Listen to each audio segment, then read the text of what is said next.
Hello friends, I am Sanjay Gupta. I welcome you on Sanjay Gupta Tech School. So in this video, I'm going to discuss about fundamentals of Apex in Salesforce. So in this video, you will see what is Apex and what are the characteristics of Apex that we use in Salesforce. Apart from Apex, if you want to watch more Salesforce training videos related to process builder, flows, workflow rules, or admin part, so you can find links of those playlists in the description of this video. So now I'm going to start with this video. So first of all, introduction. So this video will be sort of theoretical. So you will get to know all the theoretical details related to Apex in Salesforce. And in this playlist, if you watch further videos after this, so those will be mixed kind of videos. They will be containing theoretical component as well as practical implementation. So first point says Apex is object-oriented programming language. So it supports classes, interfaces, and inheritance.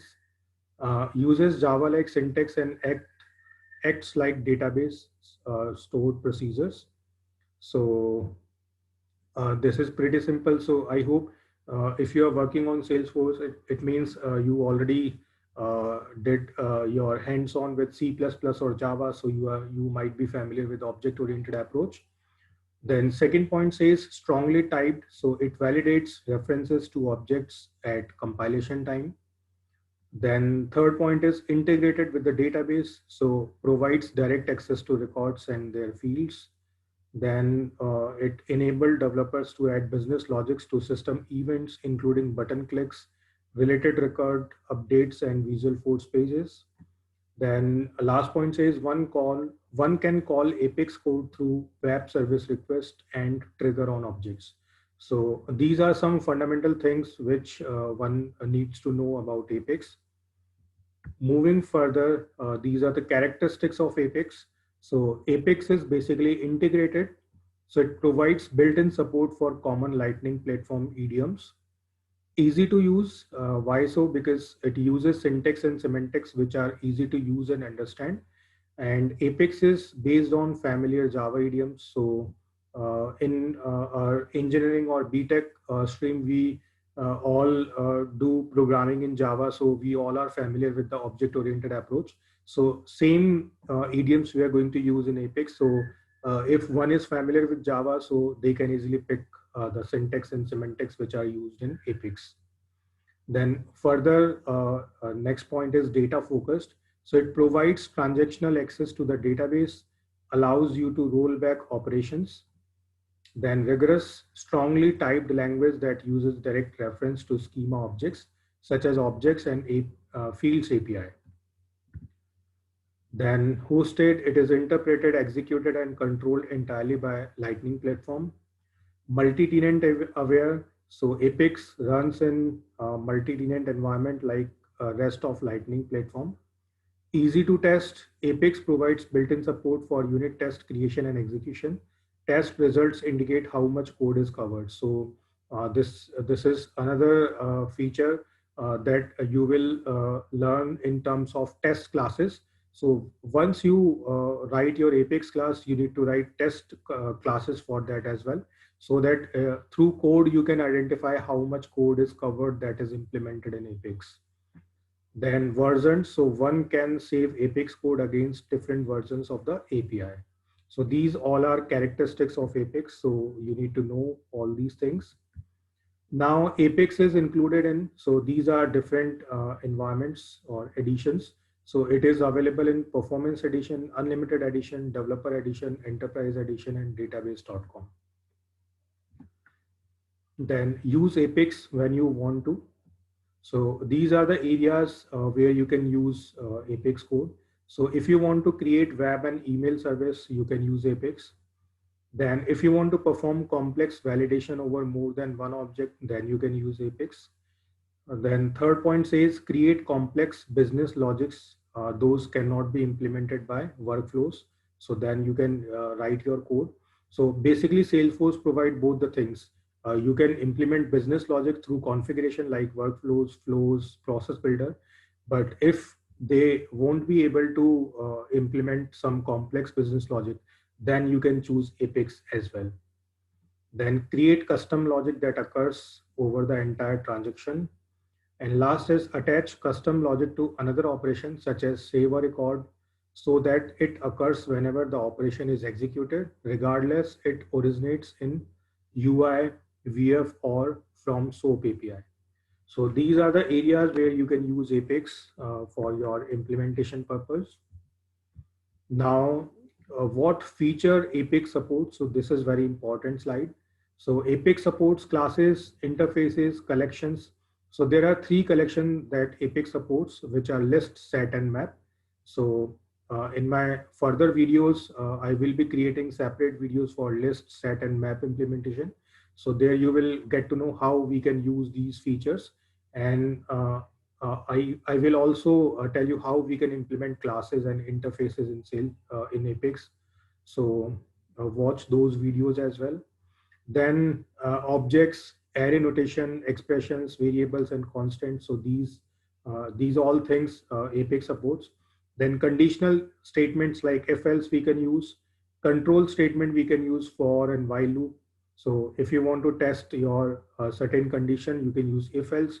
If you want to iterate some set of instructions, then you can use for loop or while loop. Then cloud dev, as it is stored, compiled, and executed in cloud. So whatever code you write in Apex, everything is stored, compiled, and executed in cloud. So you don't need to install any other software. You just need to open your org and you can just write your Apex code. Then triggers to call methods. So we can implement triggers as well. Trigger trigger is basically used to call Apex methods. So we can use that as well. So I'm going to create separate playlist on triggers. So this playlist is basically containing all the information related to Apex. Then in another playlist, I will show you how you can use triggers to call Apex methods. Then database statements to query and search data. So we can do these things as well in Apex. Then transactions and rollbacks. Then the global access modifier, which is more permissive than public and allow access across namespace and application. So we can use this global access modifier as well. So public is there, but we can use global as well. And last point says versioning of custom code. So these are the features that those are supported by Apex. So if you are going to implement Apex code, so you need to know what what operations basically we can perform through Apex, right? So moving further, so this is the last slide of this video. So here you can see we can use two development tools to write Apex code. So first is Developer Console and second one is Salesforce extension for Visual Studio Code.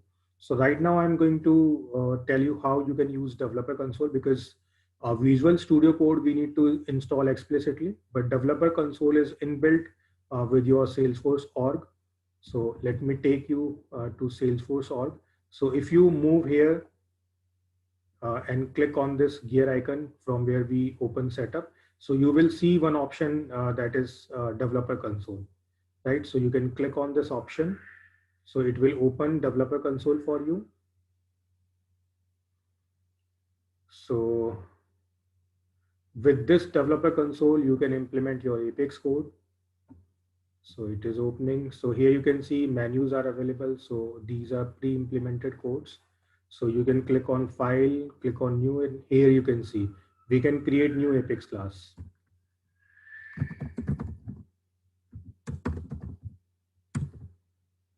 So my first Apex, so this is name of file. So I'm clicking on OK. So here you can see. So this way we created this Apex class, right? So you can write whatever code you want to write here. And we have one more thing here, like open execute anonymous window. So from here, we can also execute our code. So let's say you created your Apex class using developer console, and through this developer anonymous window, you can create instance of that class and you can call the methods. So you don't need to create triggers for testing this class. You can directly execute methods which are implemented in this class from here as well. So how we can use these things and how code is implemented, so that I'm going to explain in my another videos. So do watch this complete playlist so that you can get to know like how we can implement different things with the help of Apex. So in this video, I just covered the introduction part of the Apex. So I hope you got familiar with the Apex, like what is Apex, what features it provides, where we can use it, and I also demonstrated you like how you can use developer console to write Apex code, right? So in my further videos, you will get to know more about Apex. And if you want to watch more videos related to Salesforce, like other topics, so you can go to description of this video and you will find links of all the playlists there. So thank you for watching this video.